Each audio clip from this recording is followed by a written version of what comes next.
Right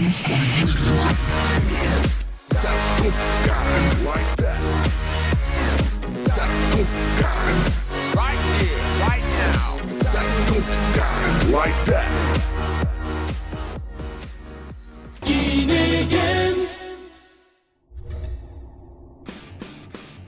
Bonjour et bienvenue dans Sakankan, avant-dernier numéro de votre émission consacrée à la 31e édition de la Coupe d'Afrique des Nations. Une 31e édition qui connaît le troisième sur le podium. Il s'agit des étalons du Burkina qui l'ont emporté face à cette formation des Black Stars du Ghana. Retour sur une rencontre qui couronne le parcours des étalons et des Black Stars. Certains la nomment la petite finale, d'autres la consolante ou encore la finale des perdants, peu importe sa dénomination. Cette rencontre est avant tout la dernière dans cette CAN 2017 pour le Burkina et le Ghana, deux équipes touchées après leur élimination en demi-finale, mais toutes deux bien déterminées à achever leur parcours dans cette CAN 2017 par un succès. On sent d'entrée deux équipes qui veulent jouer, ça ne va pas nous déplaire Sabil. On voit que les Ghanéens, les Burkinabés ont envie de jouer et ont envie d'aller marquer des buts dans ce début de match. Yadom qui va centrer pied gauche, la tête et ça passe juste à côté des buts. Première occasion dans ce match, le ton est donné. C'est le corner frappé par Jordan Ayew. Ballon frappé pied droit, c'était bien joué. Le ballon repris ensuite, la transversale. Quelle occasion pour le Ghana. Il fallait se réveiller de part et d'autre. C'est le Ghana qui a enclenché la première et qui s'est offert la première énorme occasion. Regardez cette tête d'abord de la part de Tepteke et ensuite la barre transversale trouvée. Regardez Tepteke qui joue de la tête et reprend ensuite du pied gauche. Jordan Ayew, il peut tirer directement, il peut aussi chercher. C'est les grandes tailles. Ghanéens, c'est bien joué de la part de Kofi qui a renvoyé ce ballon. La tête ensuite de Mensah. Ayew qui va aller chercher à provoquer Koulibaly. Non, il va s'appuyer sur Afoul. Le centre d'Afoul, le dégagement de Bertrand Traoré. Nouveau ballon dans les pieds des Ghanéens. Mais attention au contre, c'est perdu par Afoul. Ça profite à Alain Traoré qui va lancer Nakouma. Ils sont trois Ghanéens contre deux joueurs du Burkina. Nakouma qui va les provoquer. Nakouma dans la surface. Il va fixer, il va frapper. Oh, ça passe juste à côté. Énormissime occasion pour Nakouma d'aller s'offrir un troisième but dans cette CAN. Et il s'offre l'occasion la plus nette pour le Burkina. Très belle course, très belle contre-attaque du Burkina, mais malheureusement il n'a pas pu ajuster sa frappe. Une belle fin de frappe qui déséquilibre le défenseur. Jordan Ayew, oh bien joué, ce ballon emmené avec le pied droit, il s'est appuyé avec Tepteke. Ayew dans la surface, la frappe d'Ayew. Voilà la première occasion de ce second acte et ce ballon qui est passé juste au-dessus des buts de Kofi. Pas de quoi être optimiste à Moscou franc, quoique Jordan Ayew qui va frapper directement. C'est frappé pied droit, ce ballon joué de la tête et quelle occasion encore pour cette équipe du Ghana. Avec Cyril Bayela qui s'est appuyé sur Touré. Oh bien joué pour Nakouma, la sortie autoritaire d'Euphorie. Il est en train vraiment de réaliser un gros match. Le numéro 2 du Ghana, le gardien numéro 2, la doublure de Razak est encore sorti avec autorité. Voilà ce que je disais tout à l'heure, le dernier changement. Pour éventuellement se préparer pour les pénaltys. On s'est frappé directement. Le coup franc magistral, l'éclair dans cette petite finale d'Alain Traoré qui transperce littéralement la défense de cette équipe du Ghana. Le Burkina incroyable, encore en seconde période, va trouver l'ouverture et se libère. Voilà, la main c'est vite. Donc il nous dirons vers les pénaltys. Le Burkina en a décidé autrement. Donc c'est très bien ainsi. Un peu plus intense. Oh, attention à ce centre de Partey, il y avait de l'idée sur ce centre-là. Il y avait aussi la possibilité de trouver Badou. C'est pas terminé dans la surface avec les Ghanéens qui tentent de revenir coûte que coûte. Avec Jonathan Mensah qui prend sa chance à l'arrêt déterminant encore de Kofi pour sauver cette troisième place. Le corner à suivre pour cette équipe du Ghana. On n'était pas loin du 1 partout. Quelle tête placée par Amarté, mais quel raté aussi. Comment peux-tu louper ça?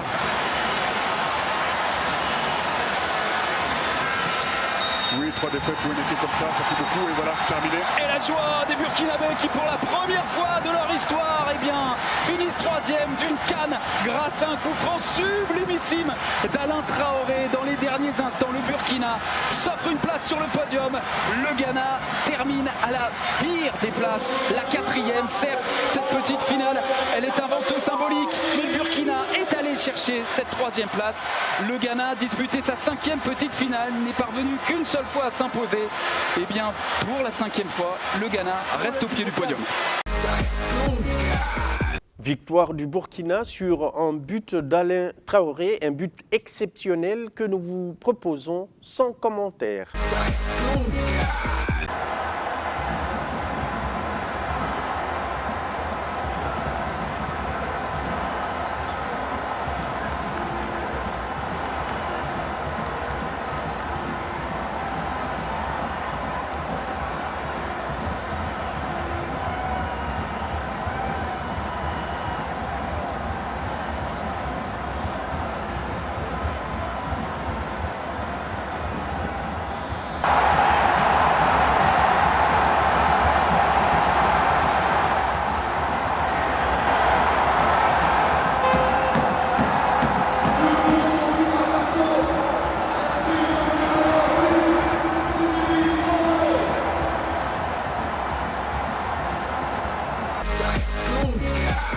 Une victoire du Burkina donc qui permet à cette formation de finir sur le podium.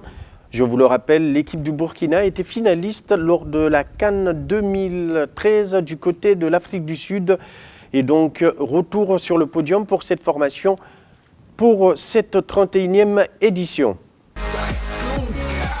La finale Égypte-Cameroun est la 3e de l'histoire de la Coupe d'Afrique des Nations. Mais avant de partir sur le palmarès et le parcours de ces deux formations, retour sur les acteurs et leur avis lors de la conférence de presse d'avant-match avec l'entraîneur de l'Égypte, Hector Cooper, qui analyse les enjeux de cette rencontre et l'état de forme de sa formation.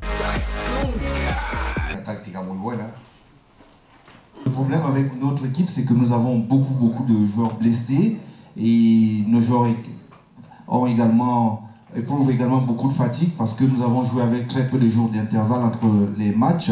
Et je pense que la décision lors de ce match va se jouer à l'envie et à l'équipe qui sera le plus prête et qui va également exploiter les opportunités qu'elle va pouvoir se créer. Nous ne pouvons donc pas prédire avec exactitude qui va contrôler le match et qui va pouvoir remporter. Et nous avons le temps de penser à la stratégie que nous allons adopter demain, mais je pense que ce sera un match très difficile.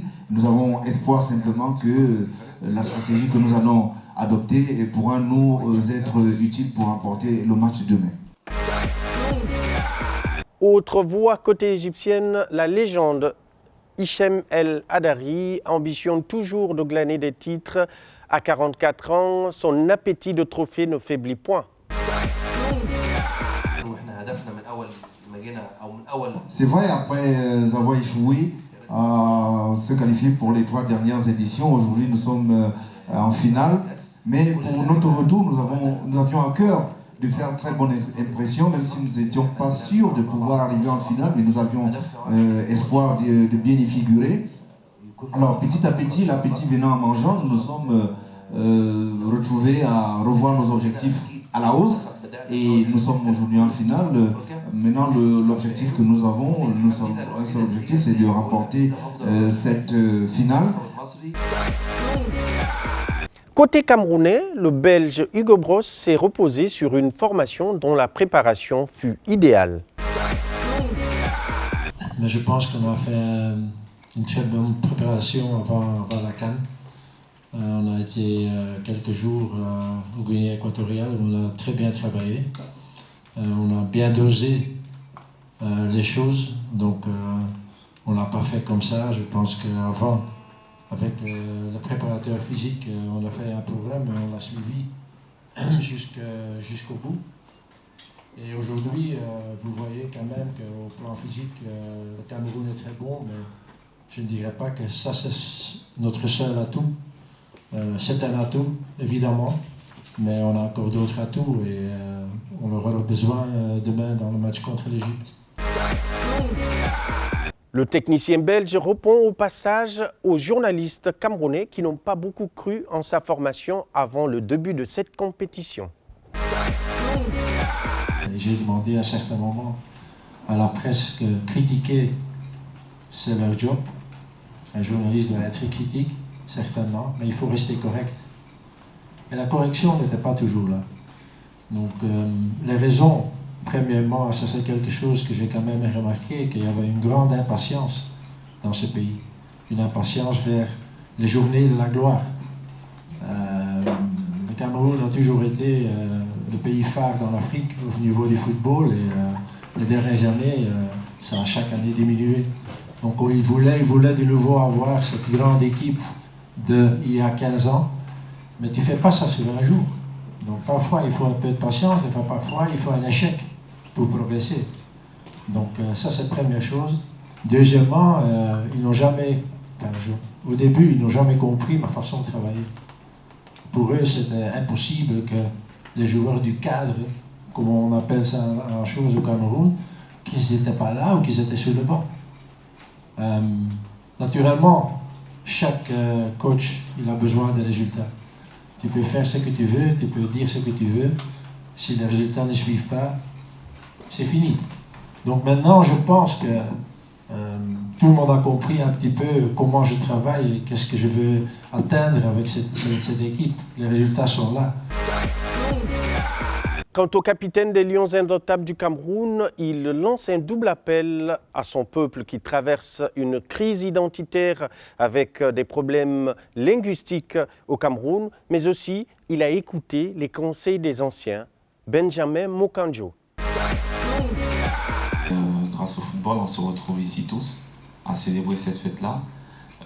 C'est vrai qu'en ce moment, dans notre pays, il y a des petits troubles, on va dire, mais nous, en tant que footballeurs, on ne sait que jouer au foot, on essaie de procurer du plaisir aux gens, et je pense que pendant toute cette campagne, ces gens-là en ont pris du plaisir, ils ont partagé avec nous, malgré qu'ils étaient loin.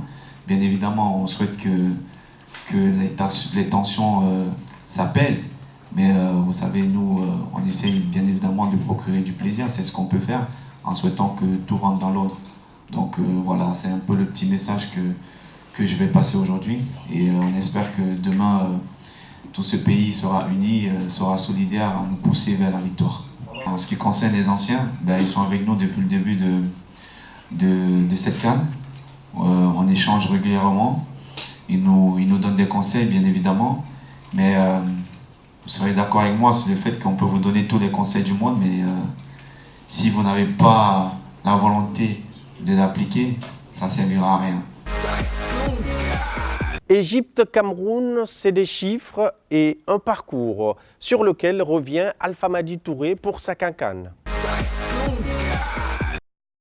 Les finalistes de cette 31e édition de la CAN ont eu des parcours presque similaires, avec une légère avance des Égyptiens. Dans la poule A, abritant le pays hôte, les coéquipiers de Benjamin Moukandjo ont enregistré 2 nuls et 1 victoire pour terminer deuxième derrière le Burkina avec 5 points.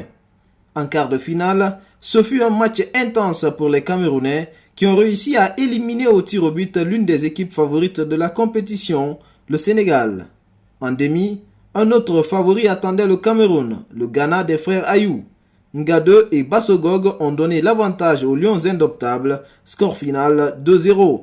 De son premier match à la demi-finale, le Cameroun a inscrit 5 buts contre 2 buts encaissés. Il est à retenir 4 titres de champion d'Afrique pour le Cameroun en 1984, 1988, 2000 et 2002. Pour 6 finales, 1984, 1986, 1988, 2000, 2002 et 2008. Les pharaons d'Égypte ont terminé eux en tête de la poule D avec 7 points, soit 2 victoires et un seul match nul. En quart, les coéquipiers d'El Hadari ont réussi à éliminer le Maroc, pourtant dirigé par un certain Hervé Renard. Le score final 1-0, un but inscrit dans les derniers instants de la rencontre. En demi-finale, il fallait être solide défensivement pour barrer la route aux étalons du Burkina Faso. C'est ce qu'a fait Hector Cooper en imposant un jeu tactique accompagné d'une rigueur défensive. Après les 120 minutes, c'est au tir au but que l'Égypte s'est qualifiée grâce encore une fois à sa légende vivante Essam El Hadari. L'Égypte a remporté 7 fois la Coupe d'Afrique des Nations, le record du continent. Elle a triomphé sur le continent en 1957, 1959, 1986, 1998 et le fameux triplé en 2006, 2008 et 2010. Ces 7 titres des Pharaons ont été obtenus en 8 finales, celles de 1957, 1959, 1962, 1986, 1998, 2006, 2008 et 2010. En 1986 et en 2008, les deux formations se sont rencontrées en finale de la CAN, 2 matchs qui ont tourné en faveur de l'Égypte.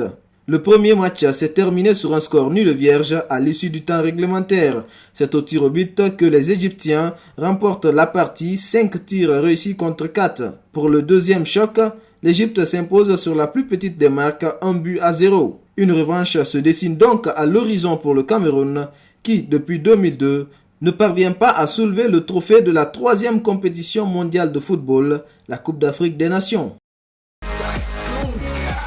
En marge du gala de clôture de la CAN 2017, le président Issa Hayatou a été honoré par des confrères maliens et burkinabés avec le prix de la fierté africaine pour ses actions à la tête de cette institution. Heureux et surpris, le président Hayatou a répondu. Monsieur le Président, au nom des 2 associations du Mali et du Burkina, de recevoir donc ce trophée.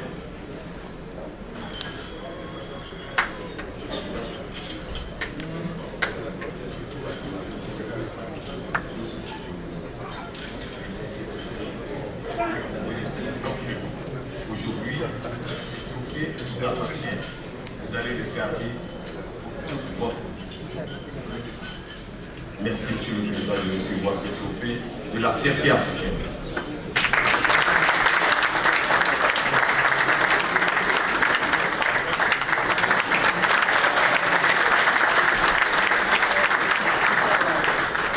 Et merci, Monsieur le représentant des 2 associations. Je suis très honoré par, surtout qu'elle a été une surprise pour moi, d'honorer votre présence ici, sur le podium. Inutile de vous dire que ce cadeau que vous m'avez offert m'incite à faire davantage pour le football africain.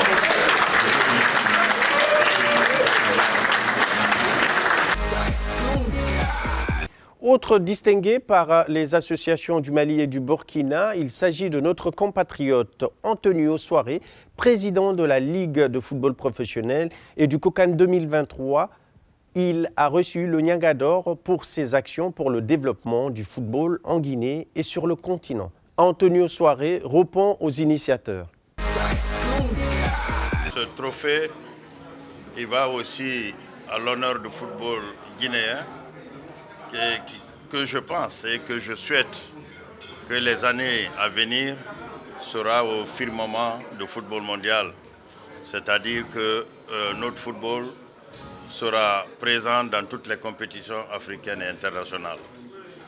Et je remercie les journalistes de Burkina et du Mali, mais je préfère dire les journalistes africains, l'esprit panafricain, parce que partout où je vais, que ce soit au Cameroun, au Sénégal, du nord au sud, mes premiers amis sont ces journalistes sportifs. Cela veut dire qu'ils regardent à travers l'Afrique ce que nous faisons. Et le travail, cela nous encourage d'aller beaucoup plus loin.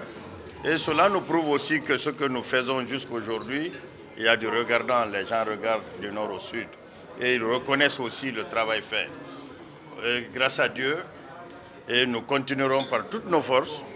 Et je prie que tous ceux qui ont posé aussi cet acte-là, que Dieu leur donne la santé, la vie, et que l'Afrique s'en sort dans le domaine du football, que l'Afrique, un jour, et très bientôt, remporte la Coupe du Monde. Merci à vous. Enfin, toujours dans le cadre de ces distinctions, Makan Magasuba de Lagardère Afrique a reçu une distinction pour ses actions pour le rayonnement de son pays, le Mali. Fier, il a reçu ce trophée que vous voyez à l'image à l'instant. Nous pouvons vous offrir. Merci donc de le recevoir. Merci beaucoup. Merci Baba.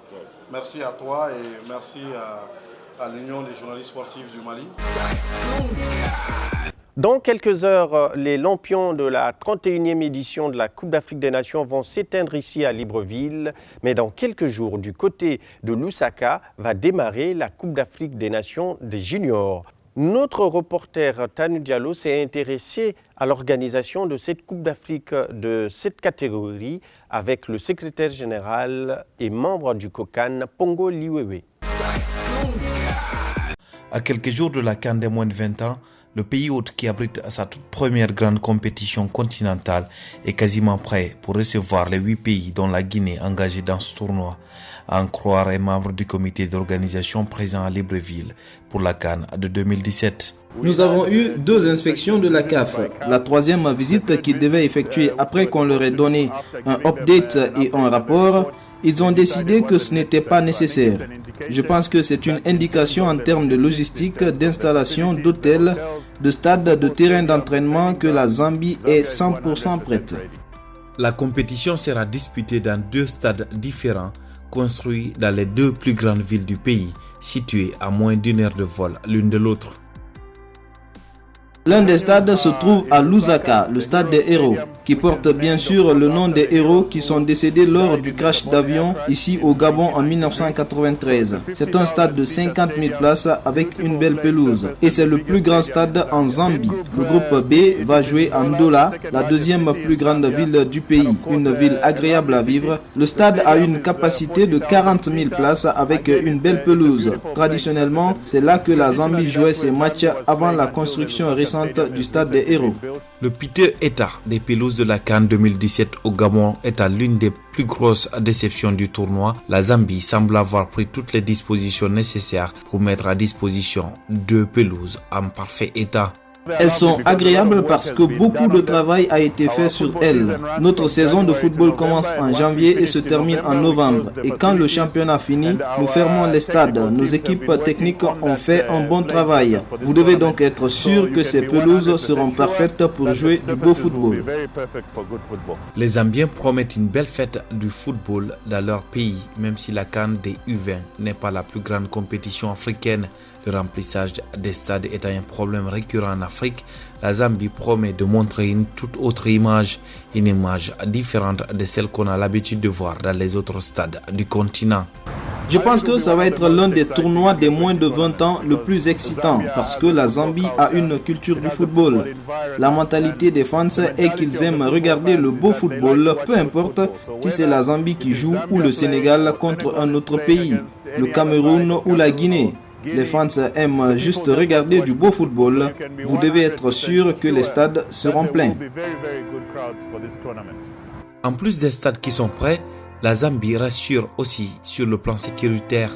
Le comité d'organisation locale veut surtout que ses hôtes quittent leur pays avec de très beaux souvenirs.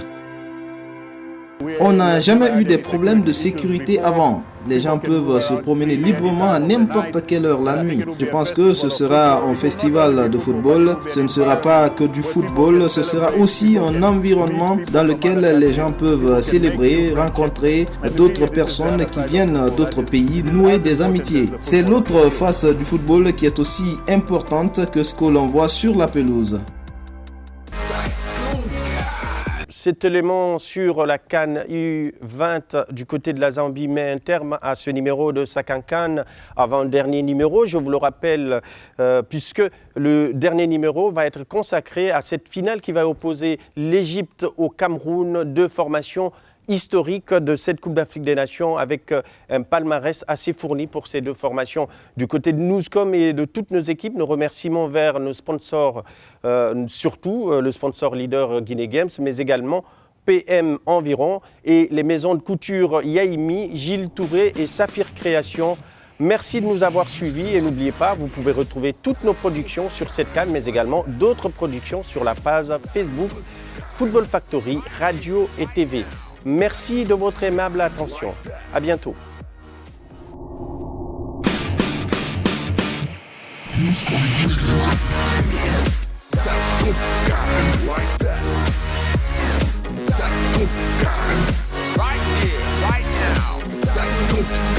Like that.